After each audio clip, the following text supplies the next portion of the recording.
Dear students, chapter 1 हमने start किया था बायोडाइवर्सिटी एंड क्लासिफिकेशन, और इसमें हम डिफरेंट जो है वो सेक्शन कवर करके आए हैं, जिनमें हमारे पास डोमेन्स थी, फाइलम्स थे और उसके बाद क्लासेस थी। दोबारा फिर हमारे पास बायोडाइवर्सिटी का एक सेक्शन आ गया है, इसको हम डिस्कस करेंगे। आज जो हमारा टॉपिक है 1.7 बायोडाइवर्सिटी। तो डियर स्टूडेंट्स, बायोडाइवर्सिटी मैंने आप लोगों के साथ पहले भी डिस्कस किया था, आज भी डिस्कस करेंगे कि बायो का बेसिकली जो मतलब है, बायो का क्या मतलब है। आपने 9th-10th में भी इस चीज़ को डिस्कस किया है, लाइफ। और डाइवर्सिटी का क्या मतलब है, डाइवर्सिटी यानी चेंजिंग्स। तो बायोडाइवर्सिटी बेसिकली क्या है कि लाइफ के अंदर जो डिफरेंट चेंजिंग्स आती हैं, और ये चेंजिंग्स जो हैं ये पॉजिटिव हैं, ये पॉजिटिव चेंजिंग्स हैं जिनसे इम्प्रूवमेंट आती है, मॉडिफिकेशंस आती है, चेंजिंग्स आती हैं ज़िंदगी में। तो हम इसको इस तरह से डिस्कस करेंगे। Biodiversity derived from biological diversity. Biological diversity है ये basically refers to the variety of life forms present in different ecosystem. तो बहुत सी जिंदगियों की इकसाम है, वैरायटी ऑफ लाइफ है जो कि डिफरेंट इकोसिस्टम में पाई जाती है। तो कौन कौन सी जिंदगियां हैं, आप जैसे देखिए टेरेस्ट्रियल ऑर्गेनिजम्स हैं, एक्वेटिक ऑर्गेनिजम्स हैं, वाइल्ड लाइफ ऑर्गेनिजम्स हैं, ग्रासलैंड ऑर्गेनिजम्स हैं। तो ये तमाम ऑर्गेनिजम्स जो हैं ये डिफरेंट इकोसिस्टम में पाए जाते हैं, जिनसे बायोडाइवर्सिटी यानी चेंजिंग्स आती हैं। तो इसके लिए हम इकोसिस्टम को डिफाइन करेंगे। इकोसिस्टम बेसिकली क्या है, इकोसिस्टम की हम डेफिनेशन चेक करेंगे। इकोसिस्टम क्या है, डायनामिक। डायनामिक क्या है, जिसमें मूवमेंट होती है, मूवमेंट है बेसिकली, ये मुतहर्रिक।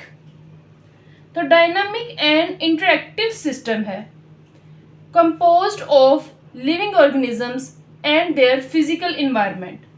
तो यहाँ पे अगर हम देखें तो कोई भी अगर ऑर्गेनिजम्स हैं जो कि लिविंग हो सकते हैं, जिनमें प्लांट्स आ सकते हैं, आपके पास एनिमल्स हैं, हशरात हैं, ये सब ऑर्गेनिजम्स लिविंग ऑर्गेनिजम्स में कंसीडर होते हैं। तो ये तमाम लिविंग ऑर्गेनिज्म का अपने इन्वायरमेंट के साथ जो रिलेशनशिप है, जिस इन्वायरमेंट में वो रह रहे हैं उनके साथ जो उनका लेन देन है, जो उनका रिलेशनशिप है, जो इनका इंट्रैक्शन है, इसको हम क्या कहते हैं, इसको हम इकोसिस्टम कहते हैं। ये बात आपने यहाँ पर याद रखनी है कि इसको हम क्या कहते हैं, इकोसिस्टम। डियर स्टूडेंट्स, अब इकोसिस्टम के अगर हम देखें तो इसमें रिलेशनशिप एक्चुअल में जो है वो लिविंग और नॉन लिविंग के दरमियान है। ये बात आपने याद रखनी है। लिविंग का रिलेशनशिप किसके साथ है, नॉन लिविंग के साथ। तो इसी तरह हम इनके कंपोनेंट्स डिस्कस करेंगे, कंपोनेंट्स ऑफ इकोसिस्टम। तो जो हमारे पास इकोसिस्टम के कंपोनेंट्स हैं, ये बात आपने याद रखनी है कि यहाँ पे दो तरह के फैक्टर्स आते हैं हमारे पास। एक हमारे पास आते हैं बायोटिक फैक्टर्स, और सेकंड हमारे पास आते हैं एबायोटिक फैक्टर्स। ये बात भी आपने याद रखनी है। बायोटिक फैक्टर्स में तमाम लिविंग ऑर्गेनिजम्स आएंगे, जिनमें प्लांट्स हैं, एनिमल्स हैं, इंसेक्ट्स हैं। और जो एबायोटिक फैक्टर्स हैं, इसमें इस तमाम नॉन लिविंग ऑर्गेनिजम्स आएंगे। मैं आपको इसकी एग्जांपल एक नॉर्मल देती हूँ। लाइक देखें, ये मेरे पास बोर्ड है, ये मार्कर है, ये सब चीज़ें नॉन लिविंग हैं और मैं यहाँ पर लिविंग हूँ। आप स्टूडेंट्स यहाँ पे लिविंग ऑर्गेनिजम्स हैं, तो हम दोनों का आपस में रिलेशनशिप है। अगर यहाँ पर ये बोर्ड या ये मार्कर मौजूद ना हो तो मैं इतनी आसानी से आप तक ये लेक्चर कन्वे नहीं कर पाऊंगी। तो इस तरह से बायोटिक का एबायोटिक के साथ जो है वो रिलेशनशिप है, लिविंग ऑर्गेनिजम्स का नॉन लिविंग थिंग्स के साथ जो है वो रिलेशनशिप है। इसको हम क्या कहते हैं, इकोसिस्टम। नेक्स्ट हमारे पास निश है। तो अगर हम निश को डिस्कस करें, रेफर्स टू द रोल और functions of an organism. Role भी हो सकता है, जो वो किरदार अदा कर रहे हैं, फंक्शन जो उनके फंक्शंस हैं किसी भी ऑर्गेनिज्म के, किसी भी स्पीशी के विद इन इकोसिस्टम। एक इकोसिस्टम में रहते हुए वो ऑर्गेनिज्म या वो स्पीशी जो अपना रोल प्ले कर रही है, जो अपने काम, जो अपने फंक्शंस परफॉर्म कर रही है, हम उसको क्या कहते हैं, निश कहते हैं। और निश जो है वो अगर हम इसको डिस्कस करें तो it includes its habitat. Habitat जैसे भी मैंने आपको बताया, डिफरेंट हैबिटेट हो सकते हैं। लाइक ग्रासलैंड हो सकता है आपके पास, इक्वेटिक हो सकता है। तो ये डिफरेंट हैबिटेट्स हैं। It's interaction with other organisms, जो एक हैबिटेट में रहने वाले ऑर्गेनिजम्स हैं उनका इंट्रैक्शन भी कह सकते हैं आप डियर स्टूडेंट्स। यहाँ पे आप रिलेशनशिप की बात भी कर सकते हैं। रिलेशनशिप विद अदर ऑर्गेनिज्म, एक जगह पर रहते हुए जो ऑर्गेनिजम्स हैं उन ऑर्गेनिजम्स का वहीं पे रहते हुए अदर ऑर्गेनिजम्स के साथ जो रिएक्शन है, इंटरेक्शन है, रिलेशनशिप है, इसको हम क्या कहते हैं, ये निश में इंक्लूड होता है। इसकी अगर मैं आपको यहाँ पे एग्जांपल बताऊँ तो इसकी एग्जांपल बहुत आप लोग इससे फेमिलियर हैं, आप लोग जानते हैं। इसकी एग्जांपल बहुत आसान सी है, प्रीडेशन। तो यहाँ पे मैं अगर प्रीडेशन को डिस्कस करूँ तो आप सबको पता है कि प्रीडेशन बेसिकली रिलेशनशिप है। ये रिलेशनशिप है किसके दरमियान, relationship between predator and prey. Prey और प्रीडेटर के दरमियान रिलेशनशिप जो है ये प्रीडेशन कहलाता है। अब प्रीडेटर क्या है, बेसिकली प्रीडेटर वो है जिसने किल करना है और प्रे वो है जिसका शिकार हो रहा है। ठीक है, प्रे लाइक अगर प्रीडेटर हमारे पास यहाँ पर कैट की एग्जांपल है प्रीडेटर की, तो प्रे यहाँ पे हमारे पास क्या होगा, रैट। तो बेसिकली कैट ने जो है वो कैट ने रैट को क्या कर दिया, किल कर दिया। तो यहाँ पर जो हमारे पास कैट है, यहाँ पर आपको ये नज़र आ रही है ना कैट, बहुत खूबसूरत सी मानो बिल्ली सी बनी हुई है ये कैट। इस कैट ने क्या कर दिया, रैट को किल कर दिया। तो यहाँ पर कैट प्रीडेटर है और रैट जो है वो इसका प्रे है, शिकार है इसका। तो ये हमारे पास एक एग्जाम्पल है प्रीडेशन की। नेक्स्ट डियर स्टूडेंट्स, बायोडाइवर्सिटी की असेसमेंट करनी है हमने। बायोडाइवर्सिटी जो लाइफ में चेंजिंग्स आ रही हैं, जो वैरायटी ऑफ लाइफ है, वैरायटी ऑफ लाइफ ये देखिए, ये डिफरेंट हमारे पास वैरायटी ऑफ लाइफ है। ये मैंने आपकी आसानी के लिए यहाँ पर चीज़ें लगाई भी हुई हैं अपने पास। ये जैसे आपके पास देखें डिफरेंट ब्रिंजल का है, ये आपके पास ब्रासिका कैम्पेस्ट्रस है, ये आपके पास ग्रास है।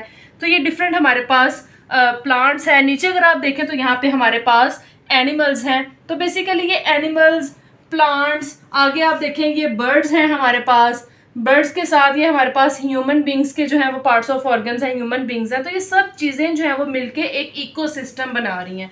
ये बेसिकली बायोडाइवर्सिटी का ही एक कंपोनेंट है।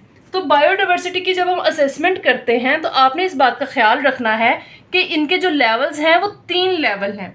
हमने इन 3 लेवल को 1 बाय 1 डिस्कस करना है।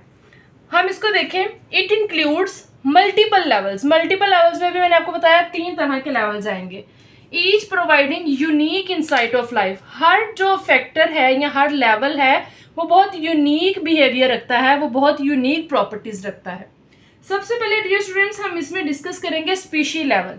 आप लोग मैट्रिक में भी, आप लोग 6, 7, 8 की जब साइंस की बुक्स पढ़ते थे उसमें भी स्पीशी को बार बार पढ़ते हैं। स्पीशीज़ क्या है कि ऐसे ऑर्गेनिजम्स हैं जो एक ही जगह पर रह रहे हैं और आपस में इंटरब्रीड करके अपने ऑफ स्प्रिंग्स जो हैं वो प्रोड्यूस करते हैं। तो biodiversity is assessed bye identifying and counting the different species. यहाँ पे इनको काउंटिंग करना किसकी, डिफरेंट स्पीशीज़ की, present with in a given area. एक स्पेसिफिक एरिया में रहने वाले ऑर्गेनिजम्स जो एक दूसरे के साथ रह भी रहे हैं और रहने के साथ साथ एक दूसरे के साथ इंटरब्रीड भी कर रहे हैं, वो स्पीशी कहलाती हैं और इस लेवल को हम स्पीशी लेवल कहते हैं।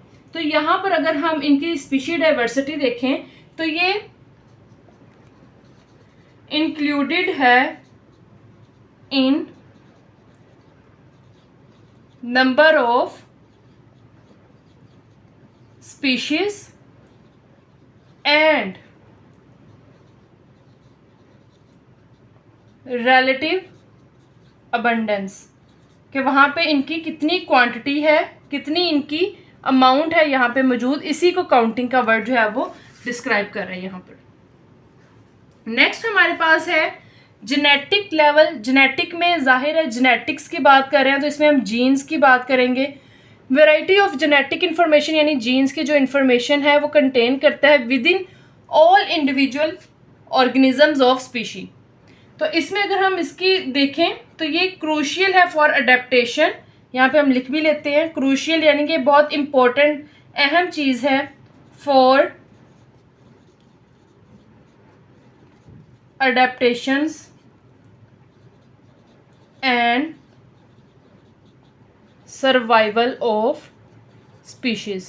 इसका क्या मतलब हुआ, अडेप्टेशंस का क्या मतलब हुआ, सर्वाइवल का क्या मतलब हुआ। देखें जैसे जैसे जीन्स में चेंजिंग्स आती हैं, जीन्स में चेंजिंग्स आएंगी, जीन्स के यहाँ पे कम्बिनेशंस बनेंगे तो कम्बिनेशन बनने से डाइवर्सिटी आती है और डाइवर्सिटी की वजह से अडेप्टेशंस आती हैं और सर्वाइवल रेट जो है वो स्पीशीज़ का इंक्रीज़ होता है। लास्ट में हमारे पास स्टूडेंट्स इकोसिस्टम लेवल है। इकोसिस्टम को हमने बहुत डिटेल से भी डिस्कस किया। नेक्स्ट अगर हम देखें तो ये include range of habitats.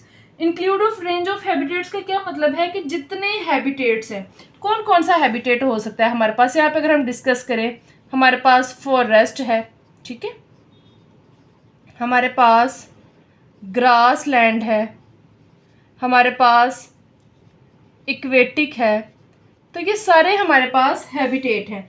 Wetlands भी आ जाते हैं, डेजर्ट्स भी आ जाते हैं, ठीक है।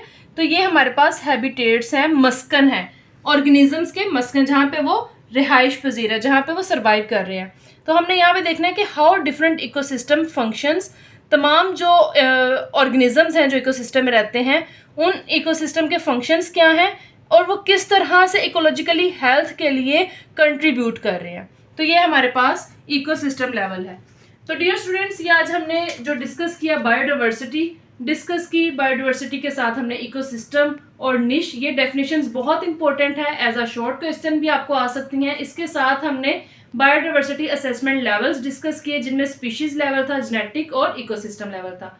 उम्मीद करती हूँ कि आज का लेक्चर आपको अच्छे से समझ आ गया होगा। चैनल को सब्सक्राइब कीजिएगा, वीडियो को लाइक कीजिएगा।